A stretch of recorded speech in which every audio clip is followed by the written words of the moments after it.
आप सभी लोग जानते हैं कि सूचना एवं जनसंपर्क विभाग के द्वारा वार्षिक कैलेंडर निर्गत किया जाता है, जिसमें हर विभाग को मीडिया के बंधुओं से सामने बैठ करके अपनी बातों को बताना, उनकी बातों को सुन करके और कुछ स्पष्टीकरण देना हो तो उसके लिए एक अवसर दिया जाता है। माननीय उप मुख्यमंत्री महोदय ने अपने व्यस्तम समय में से इस विभाग के लिए भी अपना समय निकाला है। इसके लिए मैं इनको महोदय का मैं विभाग की तरफ से धन्यवाद देता हूँ। लेकिन विज्ञान एवं प्रौद्योगिकी या फिर तकनीकी शिक्षा, इसका आज के जमाने में कितना महत्व है, ये आप में से किसी से छिपा हुआ नहीं। अगर हम ये भी कहें कि आज की दुनिया ही विज्ञान एवं तकनीक पर आधारित है, तो ये भी कोई अतिशयोक्ति नहीं। लेकिन हम इतना जरूर बता सकते हैं कि जितने बच्चे पहले बाहर पढ़ते थे, उससे कई प्रतिशत कम बच्चे अब बाहर पढ़ते हैं।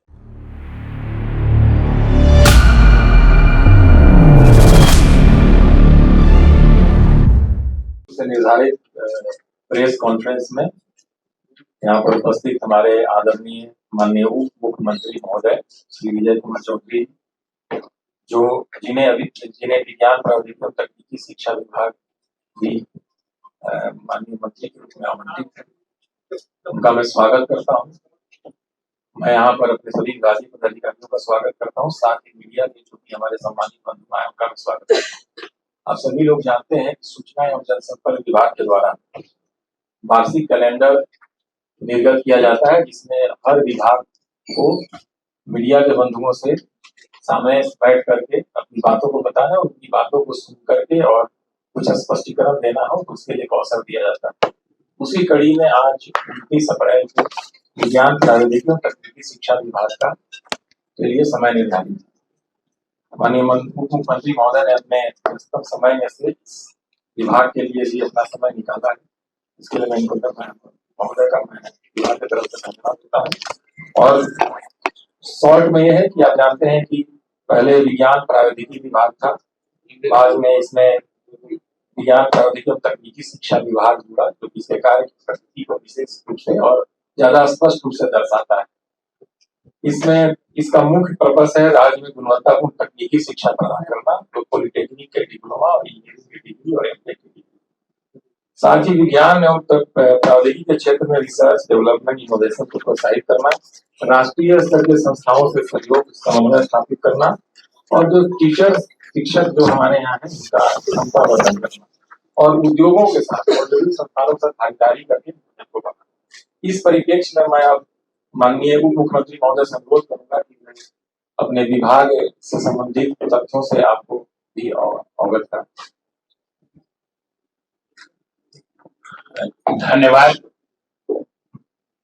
विज्ञान प्रौद्योगिकी एवं तकनीकी शिक्षा विभाग के सचिव लोकेश जी यहाँ इंजीनियरिंग यूनिवर्सिटी के वाइस चांसलर साहब भी हैं और इस विभाग के डायरेक्टर साहब के साथ उपस्थित तमाम अधिकारीगण और मीडिया के सभी सम्मानित साथी, आपको आज के इस हम लोगों के आपस में मिलने का परिप्रेक्ष्य सचिव लोकेश जी ने बता दिया है कि ये कार्यक्रम पूर्व निर्धारित रहता है और ये मेरे लिए भी एक चांस या अवसर की बात कहिए कि संयोग से अभी यह विभाग मेरे पास है। वैसे मंत्रिपरिषद का विस्तार होने ही वाला है, फिर पता नहीं ये विभाग जिसके साथ रहे, लेकिन फिलहाल आज तो ये अवसर हमको मिलना था जो पूर्व निर्धारित आज की तिथि थी। और इसमें कोई दो राय नहीं है कि वैसे तो विभाग सरकार के बहुत हैं, लेकिन विज्ञान एवं प्रौद्योगिकी या फिर तकनीकी शिक्षा, इसका आज के जमाने में कितना महत्व है, ये आप में से किसी से छिपा हुआ नहीं। अगर हम ये भी कहें कि आज की दुनिया ही विज्ञान एवं तकनीक पर आधारित है, तो ये भी कोई अतिशयोक्ति नहीं कि जीवन के हर क्षेत्र में विज्ञान एवं तकनीक का इतना दूर तक प्रवेश हो चुका है कि आज इस विभाग या इस विभाग से जुड़े गतिविधियों के बिना हम सामान्य जीवन ही नहीं जी सकते। ये इस विभाग का महत्व है। और विज्ञान तकनीक कितना लोगों को प्रभावित करता है, ये आप में से कोई भी आदमी अपने ही एक दिन की दिनचर्या में सुबह जगने से लेकर रात में सोने तक जितने गतिविधि आपकी होती है, जितनी गतिविधियां, उसी में आप देख लीजिएगा कि विज्ञान का कितना प्रवेश रहता है। इसलिए हम अच्छी और गुणवत्तापूर्ण शिक्षा देने में सक्षम है। सर एक सवाल ये बिहार से बच्चे हमारे दूसरे प्रदेश में जाकर के पढ़ाई कर रहे हैं, यहाँ की शिक्षा अच्छी नहीं है, इसलिए यहाँ से खाली रह जाती है। ऐसी कोई सूचना नहीं मिली है कि यहाँ जिनका नामांकन हो गया है और छोड़ के वो दूसरी जगह चले जाते हैं।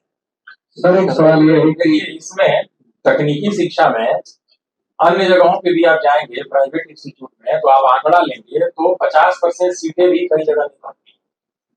उसका कारण है कि बच्चों का ब्रांच में इंटरेस्ट, जैसे मैकेनिकल बच्चा पढ़ना नहीं चाहता और उसका यहाँ मैकेनिकल में हमारा, उसको सिविल कहीं मिलेगा तो जाकर के वो पढ़ेगा।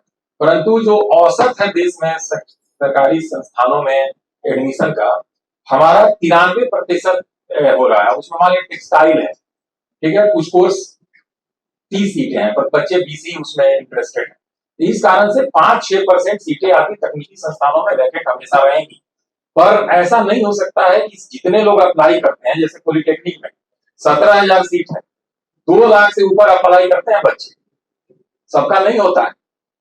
अब उसके बाद भी 93% सीटें भरेंगी क्योंकि कुछ ब्रांच होगा जो नहीं आएगा। प्लस इसमें कैलेंडर होता है, 1 काउंसलिंग, 2 काउंसलिंग, 3 काउंसलिंग, तीसरा काउंसलिंग बच्चा नहीं लिया तो आप मानवरत इस एडमिशन को नहीं चालू कर सकते। एक पॉइंट पर उसे रोकना पड़ता है। इस कारण कहीं ना कहीं 5%, 10% सीट आपकी हमेशा खाली होती है। सर कितने बच्चे बिहार से बाहर पढ़ रहे हैं शिक्षा के लिए? बिहार से बाहर कितने बच्चे पढ़ रहे हैं शिक्षा के लिए? बाहर से बाहर कितने बच्चे उच्च शिक्षा के लिए पढ़ रहे हैं?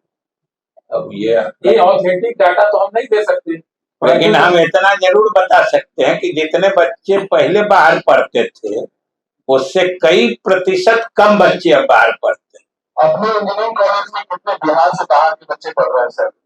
बता, अभी इंजीनियरिंग कॉलेज में बिहार से बाहर के बच्चों के लिए नीति नहीं है।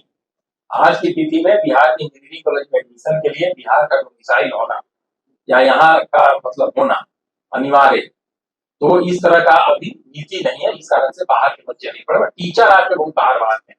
बेहतर प्लेसमेंट के लिए सर किन कंपनियों के साथ अपन समझौता किया है? जो बड़ी कंपनियां अगर आती हैं साल के आखिर में, तो कौन सी ऐसी बड़ी कंपनियां हैं जिससे बच्चे जा सकते? देखिए, अभी तो बड़ी जो कंपनियां होंगी जो हाई पैकेज देती हैं वो तो कम मात्रा में प्लेसमेंट कराएंगी, और जिनका सैलरी पैकेज कम होगा, उनका रिक्वायरमेंट नंबर ज्यादा होता है।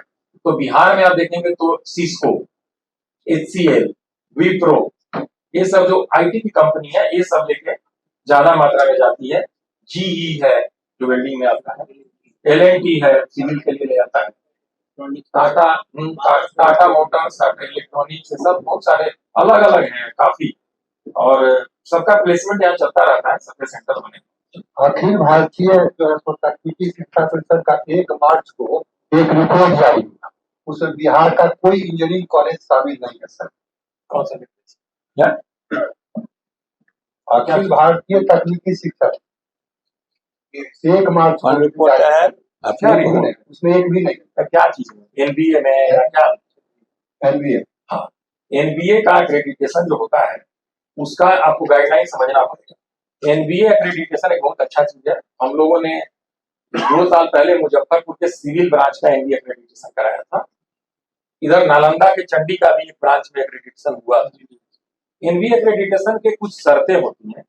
उस शर्तों में एक बहुत बड़ा शर्त है कि जो टीचर्स हैं वो परमानेंट टीचर 3 साल उनका ट्रैक रिकॉर्ड देखा जाता है। तो आपके इंजीनियरिंग कॉलेज जनरली जो टीचर्स आए बने हैं 22-23 में ज्यादा, और टीचर्स उसी दौरान आए हैं, तो अब एनबीए के एलिजिबिलिटी को अब हम लोग फुलफिल करने की स्थिति में है, लिहाजा सारे इंजीनियरिंग कॉलेज एनबीए पर अप्लाई कर रहे हैं। और मुझे लगता है कि इस वर्ष में काफी संख्या में हमको एनबीए एप्लीकेशन मिलेगा, क्योंकि हम उन शर्तों को अब पूरा कर रहे हैं। सर, सेंटर ऑफ एक्सीलेंस से रिलेटेड 2 सवाल है मेरे। सर, पहला सवाल ये है कि जितने भी जो 75 सर, सेंटर ऑफ एक्सीलेंस से रिलेटेड 2 सवाल है। पहला सवाल ये है कि जो 75 नए सीओई जो हैं, उसमें कितने जगहों पे टीचर्स के लिए ऑन साइट ट्रेनर्स हैं? देखिए, जो सेंटर ऑफ एक्सीलेंस बना है, इसका हब एंड स्पोक मॉडल में था, अब तो सभी का हब कर दिया गया। उसमें है कि एक ब्रांच में एक जगह बनाया गया, और उसका सब्जेक्ट ऐसा है कि किसी भी ब्रांच का बच्चा पढ़ सकता है।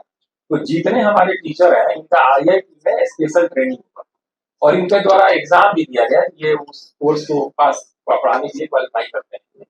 तो वही टीचर स्पेशल ट्रेनर बने, और ये वहां अलग से क्लास ये टीचर जो परमानेंट टीचर, प्लस आईआईटी की टीम के द्वारा ऑनलाइन क्लासेस ली जाती हैं, थर्ड पार्टी इवैल्यूएशन कराया जाता है, और कुल मिलाकर के एक ऐसा मॉडल है जिसमें कि इस सेंटर ऑफ एक्सीलेंस को जब कोई ब्रांच में कोई टीचर नहीं है, तो उनको बाहर से 2 दिन 4 दिन ला करके किसी इंडस्ट्री एक्सपर्ट से भी क्लास लेने के छूट है, पैसे दिए जाते हैं उनको, फ्रीडम, और वो आईआईटी भी उनको ऑन ले आके ऑनलाइन क्लासेस कराता है। और ऑन साइट तो बोल रहे हैं, ऑन साइट सारे टीचर जो हमारे हैं